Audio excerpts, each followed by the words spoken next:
I believe mindfulness meditation is the mean for modernity. It trains our mind to cope with challenge within us and outside us. There was a day I took a train to CUHK, and just like today. And I think the scenario of Israel night is not novel for Hong Kong people.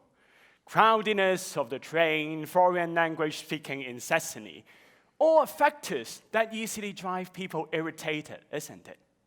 Luckily, I practice mindfulness meditation on train as a way to calm my mind and settle myself for work. I assure you, it's not something weird. My head doesn't beam X-ray when I'm doing this. I just look like a Hong Kong person falling asleep on train, a typical one. So on that day, I just start to focus my breath, try to feel how the air flows in and how the air flows out. Suddenly, I find there's a weird sensation on my right ankle. Soon I discover the guy sitting next to me was shaking his legs, rubbing his shoes on my ankle. How would you feel if it were you? Irritated, offended, just want to tell him to stop, right? And that's exactly what I felt. But I didn't want to stop my meditation practice. So I thought to myself, okay, if the practice of meditation is to focus my sensation on breath, could I do it instead on the sensation on my right ankle? That's what I did, and that's where the interesting things happened. I found that the sensation wasn't as bad as I imagined. Objectively speaking, it's rhythmic, it's back and forth, and it's almost like a gentle massage chair. Because you know when you're shaking your legs, you don't go irregular, like oh, you go oh. If you think about it, it's a bit like your breath, isn't it? So I just continued the journey and left the train undisturbed. That's the story of my mindfulness meditation from the way to CUHK. Okay, I know what you have been thinking. This example is too weird, right? But I insist to use it not only because I'm here in CUHK, but it illustrates the essence of mindfulness. So what is mindfulness? Mindfulness is a multifaceted concept, but to simply put it, it is to see things as they are. For example, if I practice meditation with my breath, I investigate how my breath is like, its texture, rhythm, so on and so forth. And I can do the same to that sensation on my right ankle as well. How does it feel like? If I look closely into it, it's not offending as I imagined.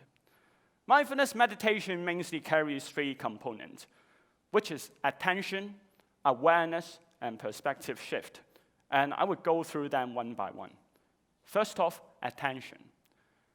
When you practice mindfulness meditation, you put your attention, you allocate your attention on one single object, be it your breath, the sound around you, or the sensation on my left ankle.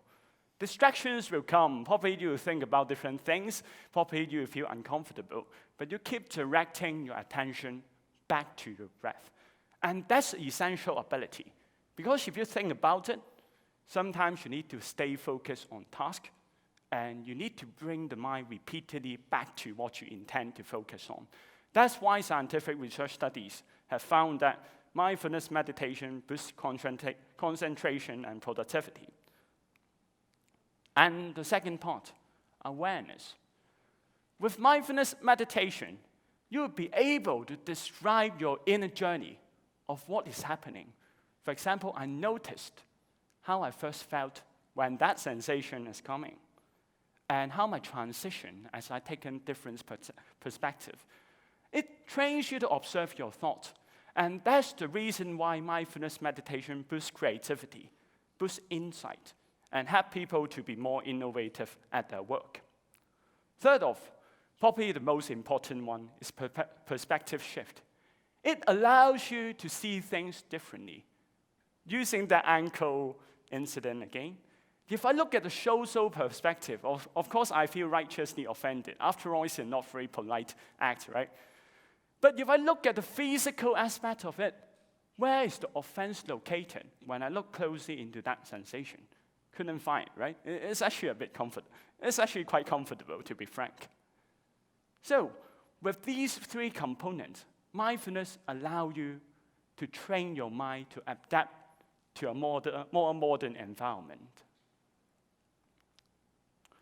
And of course, I didn't invent mindfulness. Mindfulness is a multifaceted concept which originated from Buddhist practice, when monks used to train their mind to attain a stage called nirvana, which means the cessation of suffering from all the world. So I know my hairstyle look a bit like Buddhist, but actually I'm not a Buddhist. And I believe it's the same for most of you. You're not Buddhist. So, scientists from MIT, a professor called June Kibatsin, has discovered a practice and tried to make mindfulness more accessible, more compatible with people with diverse worldviews, which can be practiced by everyone as a practical way to train the mind. That's the transition from the simple past to the perfect present. And since it has been adapted in a circular, not assumed in a Buddhist way, the scientific interest of mindfulness has been growing and growing. There's a numerous amount of scientific studies that discover mindfulness boosts our communication ability, our perseverance, and our concentration to attain goals. Mostly, if you want to get mindfulness treatment at the moment, you go to some 8 weeks program, which is designed mainly to treat depression or other stress-related mental disorder. One of them is called MBCT, mindfulness-based cognitive therapy, mainly using for treating relapsing depression. And another one is called MBSR, mindfulness-based stress reduction. And there's a lot of studies about these programs. A study have even found that the effect of MBCT, the treating depression one, is as good as antidepressant for those who suffer from relapsing depression. So it means for those people who have some depressive symptoms coming up and up, just like a loop. But if we can do MBCT to these patients, they actually can cope with depression without the side effect of antidepressants. The side effects include fatigue, sometimes suicidal intention, and loss of cognitive ability. Now we don't need that. And also, the effect of mindfulness is grounded in our brain. It changes 2 key components of our mind, really. One of them is amygdala, which is the region of the brain that governs our fight or flight response. It governs when we are feeling anxious, when we are preparing for fight. Amygdala is shared by human and other animal beings, so it's not a new thing.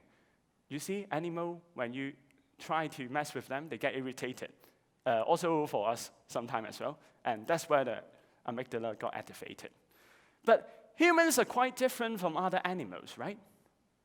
This is where the prefrontal cortex, this part of the brain, play a role. This is the outer for rationality, for emotional control, and conceptual thinking. And there's have been studies finding that the prefrontal cortex activity will increase after mindfulness training. And the activity in amygdala will decrease after going through mindfulness training. In other words, you have become more uniquely human. You're exercising the full range of human endowment when you're practicing this simple method. But I believe there's a burning question you may ask. What if I'm not depressed? Is there any mindfulness thing that's fit for me? I don't want to go through a therapy or a stress reduction program. Well, that's the case for many of you, as I can see you smiling. So that's the reason I set up CUHK, a company first of its kind to incorporate philosophy and community building in the core of our mindfulness practice. We have heated philosophical debate during our lessons. We talk about morality, consciousness, the nature of human and free will during our lessons. And I believe this is the way to put mindfulness to the progressive future. Oh, by the way, free will is such a good way to illustrate the power of mindfulness. Well, when you're working on projects, when your supervisor is not around, how would you usually do? Usually you stay focused for 10 minutes, 20 minutes, 30 minutes, and you soon discover your screen, okay, the PowerPoint is not working, but fortunately mindfulness prepares me to cope with unexpected situation. So after 30 minutes, probably your screen turned to LIHAG 連登, right? Browsing the web, 9gag.com, Reddit, or probably 五項香港必食的美食, 5 foods you must try in Hong Kong for expat, right? And the point is, you didn't realize how it did even happen. The screen just transit from your work to 9gag.com or reddit.com for foreigners, 連登 for 香港人. That's the common scenario, right? And mindfulness, what's the role of mindfulness? This can teach you to concentrate on your work more, to be more aware of how distraction arise and how to cope with them. That's the very definition of free will under some philosophical context. And most importantly, mindfulness, when put together with philosophy, not only is it philosophically, intellectually significant, but such a freedom is felt in your heart. That makes it immensely powerful. Or another common scenario, if you go on an interview or as a speaker at today's TED Talk, naturally I feel a bit anxious. Usually people are feeling anxious. They get rid of the anxiety, right? They're telling themselves, oh, okay, I'm going to stop this. And if you have tried, you usually know this is not very effective. I tell myself stop feeling anxious, then more anxiety, and then I tell myself more to stop my anxiety. And it's like a vicious cycle, a loop. But with mindfulness, you learn to just observe your sensation and let them go, which is the reason I believe mindfulness is very practical for many situations. At CUHK, let me relate to our slogan, 真誠精進, sincerity and empowerment. 真誠, sincerity part, we encourage our participants to explore the inner realities and the realities at the outer world. But instead of me telling what we do, let me show you a video of how we actually do mindfulness.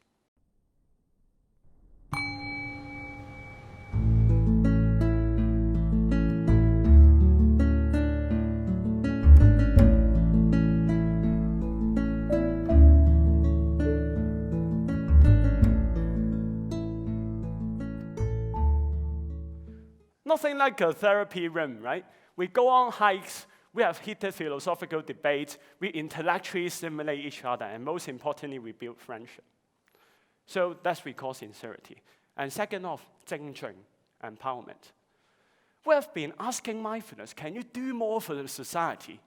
Because mindfulness has a misconception that it's a very personal training. It improves yourself, but it makes no concern for those around you. But if you really think about it, when yourself is more compassionate, when yourself is more communicative, when you're more powerful, those who benefit the most are those around you. And with this faith in mind, we ask, what can mindfulness do more for the society and bring practical changes? Let me illustrate this with a practical examples. There's a phrase in Cantonese, 眼睛是靈魂之窗. The eyes are the windows of the souls. When we look deeply in our lovers' eyes, we know how much they care for us. When we look deeply for our parents' eye, we know how much they care for us too, although unspoken. And there's a practice in mindfulness meditation where we look at each other's eyes to try to sense what's inside their mind. Usually do it with humans. And oh, why are you laughing? Okay. And with this practice, we ask ourselves, can it do for those beings, can it do more good for those beings who suffer an immense amount of atrocities but cannot speak a word? Is it possible? So we co-organize, okay, the PowerPoint is not working. Oh, okay, one slide. So we co-organize a Slontao visiting program with an organization called 救救港豬, Hong Kong Pig Safe. Also, the chairwoman is from CUHK. And we try to bring mindful communication with those pigs. The reason why you're laughing is because the concept just doesn't fit you. When you're looking at pigs, you're looking at pork chop on your table. How many have How many of you have really looked at their eyes? I doubt you not, and that's the reason why you're laughing. The experience would change how you look at them forever. You sense the despair. You sense that fear. I'm not saying that this is a strict to vegetarianism conversion program, but at least it makes you understanding. Actually, we're not that far from each other. And that's the mindfulness, the power of mindfulness. We can use it to bring practical changes to the society. Can mindfulness give us the compassion to stand up and care for those who are suffering without a voice? And what about our beloved nation? Can mindfulness invigorate us with the courage and sincerity to stand up against those infringes our sovereignty and safeguard our justice? I believe it can, because mindfulness teaches you how to cope with fear. There's many innovators in this room, and I believe many of you are working very hard to solve problems that have direct impact on our future. Mindfulness can give you more creativity, more perseverance, so you can tread your path more steadily. So it brings about a better future. And most importantly, let's ask what mindfulness can do for you. If you want to do it, let's try a mindfulness meditation session now. Thank you so much. Okay. So when you hear the bells, and if you want to join me, just follow along the instructions. Okay, need to put it closer.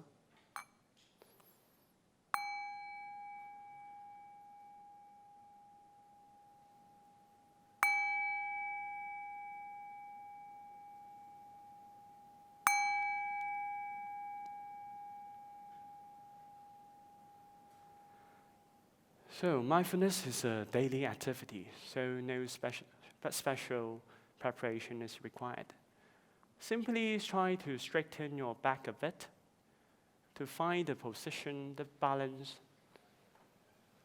focus, and relaxation. And then if you choose to, you can gently close your eyes. Or leave them half open, it's okay too. As you close your eyes, you'll be immediately more aware of the surroundings. Say the sounds around you. Now focus your attention onto sound. And also your body. Just see how the ground and the chair support you. And you can gently bring the attention to the breath. Just sense how the air fills in through the nostril to the tummy, and how the air breathes out from the tummy to your nostril, closely observing and attending to the breath.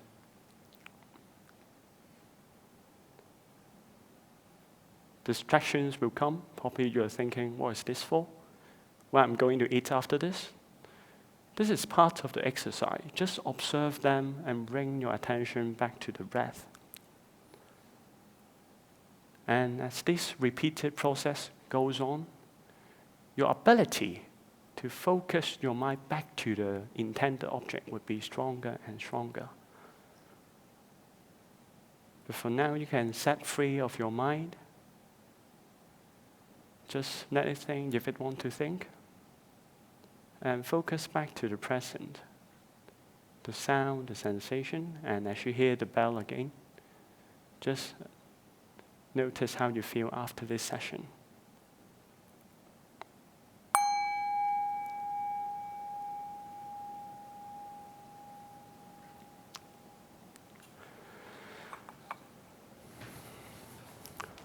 Thank you so much.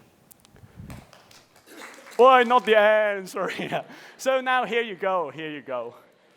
Now you have a reservoir which you can tap in if you are taking Israel Live back to the city, just in case. And also let me share a short practical suggestion for you. If things are growing out of control, try to take a few deep breaths.